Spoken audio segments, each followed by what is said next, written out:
Good morning. আজকে ঘুম থেকে উঠতে একটু দেরি হয়ে গেছে, 9টার সময় ঘুম থেকে উঠেছি।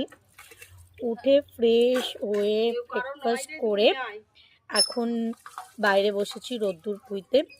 আর এখানে এসে দেখছি ভাই যে গাছগুলো বসিয়েছিল, মটরশুঁটি প্লাস ধনে, মোটামুটি এখান থেকে বোঝা যাচ্ছে হালকা হালকা প্রতিটা গাছ প্রায় বেরিয়ে গেছে। তো এবার খুব তাড়াতাড়ি তাহলে মটরশুঁটির যে গাছ হয় সেই গাছ দিয়ে মাছের ঝাল খেতে অসম লাগে, তো সেটা খাওয়া হবে। ওপরে একটু ধনেপাতা ছড়িয়ে দেওয়া হবে, আর ব্যাস এইটুকুই। আবার আজকে আমাকে যেতে হবে ময়রাপাড়ায়, কারণ কালকে যে মাটির জিনিসগুলো কিনে এনেছিলাম সেগুলো অলরেডি দিয়ে দিয়েছি বৌদিকে। আবার ওগুলো কিনতে যেতে হবে, গুঞ্জা বাড়িতে থাকাকালীন ওটা আমাকে পুরো কমপ্লিট করে নিতে হবে। সো কি আর করা যাবে। হ্যাঁ, এই আজকে মনে হচ্ছে রোদ্দুরে আমি বেশিক্ষণ বসতে পারবো না, কারণ রোদ্দুরের তেজটা না বড্ড বেশি লাগছে।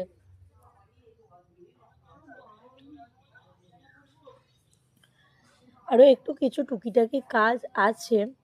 কালকে বিয়ের যে কার্ডের যে ভিডিওটা বানাতে ভাবছিলাম যে আরও বেশ অনেক ফুল হতো, আরও সুন্দর লাগতো, আরও অন্যভাবে টেকগুলো নেওয়া যেত। দেখা যাক, যদি সেরকম হয় আবার আজকে একবার অন্যরকমভাবে ট্রাই করা যাবে।